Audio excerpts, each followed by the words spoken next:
नाजरीन और प्यारे बच्चों, खानदेश उर्दू न्यूज़ में आपका खैर मकदम है।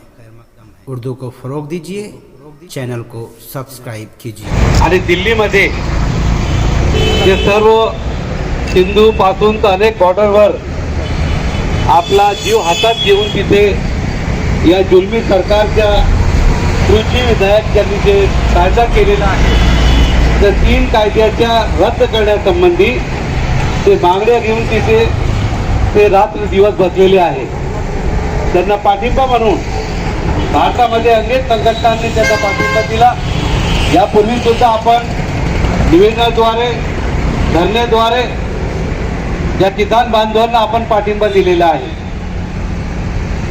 हा मेजरान साहेबांनी जो निर्णय घेतला तो अतिशय सूचक आणि अतिशय एक मला वाटतं की काळाची गरज आहे। कारण ज्या पद्धतीने हा सरकार आणि त्या सरकार बरोबर भारतीय जनता पार्टीचे दोन्ही विंग RSS आणि जनसंघ लोकांमध्ये आता भ्रम निर्माण करण्यासंबंधी त्यांनी चळवळ सुरू केली तर हा फक्त पंजाब आणि पंजाबच्या शेतकऱ्यांचा विजय आहे आणि याला खालिस्तानचा पाठिंबा आहे, पाकिस्तानचा पाठिंबा आहे वगैरे वगैरे। आणि गरज होती त्यांना दाखवण्यासाठी की हे फक्त पंजाबचे बांधवांचा आपला धरणं आंदोलन नाही किंवा फक्त हरियाणाचे शेतकऱ्यांचं धरणं आंदोलन नाही, तर संपूर्ण भारताचा एक धरणं आंदोलन आहे। कारण फक्त जे शेतकरी बांधव आहे जे शेत पिकवतात, शेतीमध्ये काम करतात, ते किसान याला न देता असं नाहीये। आपण अन्न खातो याचा अर्थ आपणही त्याच्यात समाविष्ट आहे। आणि या शेतकऱ्यांसाठी यांनी जो कायदा केला सुप्रीम कोर्टाने, ठीक आहे, तो निर्णय आपल्या नेत्यांना मान्य नाही, आपण आपल्या नेत्यांच्या मताबरोबर आहोत, परंतु त्यांनी जे प्रश्न उपस्थित केलेले आहे आज सुप्रीम कोर्टाला सुद्धा ती विचार करण्याची गरज पडलेली आहे।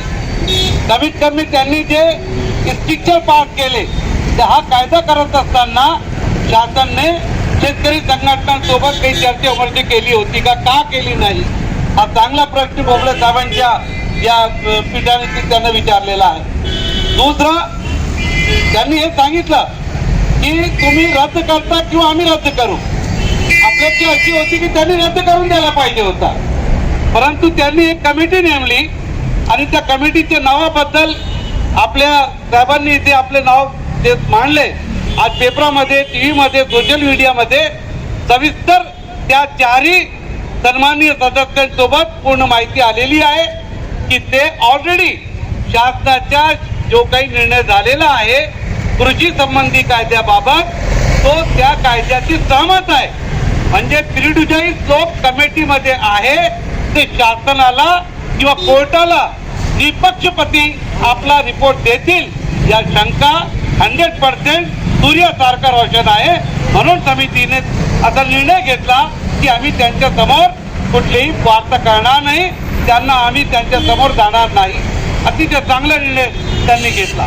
आणि आज आपण या जळगाव जिल्ह्याच्या प्रतिनिधी म्हणून आपण इथे सर्व बसलेले आहोत। अनेक संघटनांनी आपल्याला पाठिंबा दिलेला आहे। आज मी सुद्धा माननीय माजी खासदार हुसेन दलवाई साहेबांच्या अध्यक्षतेखाली जो आमच्या मौलाना आझाद विचार मंच ही मोठी संघटना आहे, एक सोशल आमच्या नेटवर्क आहे, त्या माध्यमाने मी राज्याचा उपाध्यक्ष नात्याने या आपल्या या मागणीला पूर्ण पाठिंबा देतोय। माझ्यासोबत आमचे मित्र अल्फाईज फाउंडेशनचे सर्व पदाधिकारी हे सुद्धा इथे बसलेले आहे, त्यांच्याकडून सुद्धा याला पाठिंबा आहे। मित्रांनो, सर्वांना माहिती आहे कायदा काय आहे। एकच आहे की तुम्ही कायदा रद्द करा, दुसरी काही गोष्ट नाही। आणि सुप्रीम कोर्टाने जो सांगितलं की जसं या कायद्याच्या विरोधात आमच्याकडे जे पिटिशन दाखल झाले एकही पिटिशन याच्या फेवरमध्ये झालेला नाही, एक चांगली गोष्ट सुप्रीम कोर्टाने सुद्धा याच्याचे मान्य केलेली आहे। आता MSP सर्वांना माहिती आहे या कायद्यामुळे काय होणार आहे। MSP झाला म्हणजे काही हमी योजना राहणार नाही भावाची। मट्टी मॉलमध्ये हे सर्व घेतील, ते सांगताय की आम्ही APMC सुरू ठेवून प्रायव्हेट APMC चालू करू, त्याचा अर्थ काय होणार आहे जिओला आपण 3 वर्ष 2 वर्ष फ्री वापरला आणि त्यानंतर आता पैसे मोजावे लागतात. ही झालाच एपीएमसीची होईल की प्रायव्हेट एपीएमसी वर्ष 2 वर्ष शेतकरी बांधवांना चांगला भाव देतील, शासनाचे कृषी उत्पन्न बाजार मंड्या बंद पडतील आणि त्यानंतर हे लागेल त्या भावाने आपल्याला तो पैसा कमवतील. त्यांचं म्हणणं आहे की जे बिचौली असतात, जे दलाल असतात, जे एजंट असतात, त्यांच्या मार्फत लूट होते. अहो ठीक आहे, हजारो लाखो बिचौलिये, हजारो लाखो एजंट दलाली करून आपला पोट भरतात. तुम्ही एकच दलालला देताय, तो अडाणी अंबानी.